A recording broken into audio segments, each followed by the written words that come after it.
going to try to go back to what we were talking about with Robert Sherman, and that was the hostage situation and the war between Israel and Hamas, because we're joined now by a former Green Beret in David Dezso, who is now the founder and CEO of the Banyan Risk Group. So, David, I'm sorry to keep you waiting there for a moment. Just got a lot of balls in the air here in terms of what we're juggling breaking news-wise, but I do want to get back to the focus of something Robert brought up, which is these hostages. Again, Qatar expressed some optimism that we might still be able to make some sort of a deal, a large-scale deal, to get the hostages out. What would you say about that for release so far?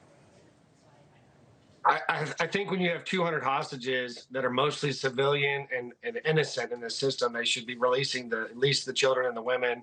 There's no big gain publicly or propaganda-wise by holding innocent children and women. The strategic assets would be the IDF soldiers that you'd want to hold on to work your negotiations. But at a minimum, Qatar and others are asking for a release of women and children to make them look like a more legitimate organization and get the world's outrage off them a little bit. And as we move farther away from the savage attacks when it started into a more negotiation aspects, you would think that they would release those children, but there's also no proof of life on these hostages, right? So we haven't seen much. We've gotten a couple debriefings out of the ones that have been released. We know they're split up in 25 or fewer groups, or 25 people per group.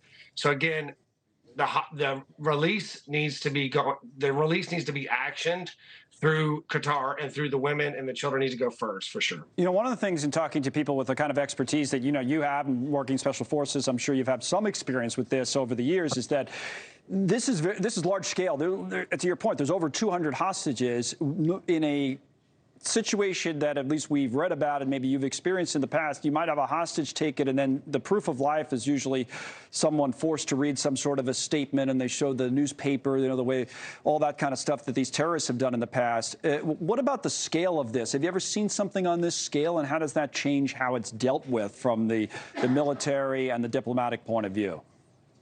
No, this scale is unique for sure. I think when we look back at Iran sacking our embassy years ago in 1979, they took like 66 hostages, but they were co-located in a building, and so we thought there was actually success possibility with that rescue.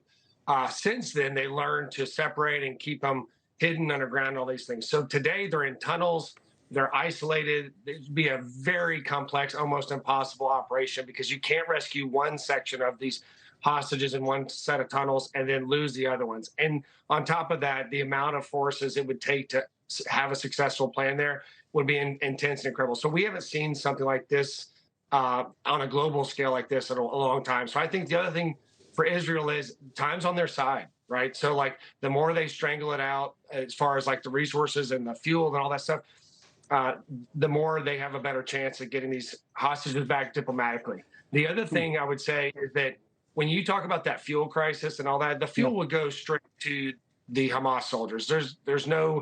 There are humanitarian components, but what we've seen before is when terrorists own certain areas and they get some type of international aid, it typically goes to the foot soldier or the operational campaign. So keeping those tunnels, generators running with fuel and power and all that stuff will be critical to them and how they keep their negotiations open. So does that make it imperative on Israel then, if they care about the humanitarian situation, to actually move in with ground troops sooner rather than wait? Or how do you see that playing out timing-wise?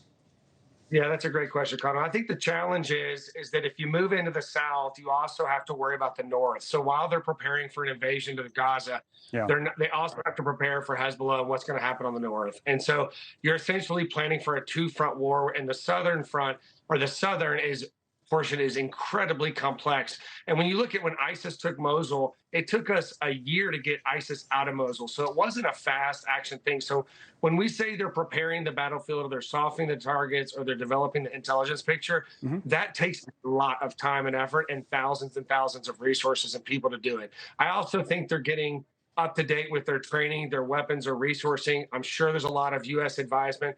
But again, you can't just roll in and rescue 200. I mean, it took 1,000 Hamas soldiers to gather these 200 hostages.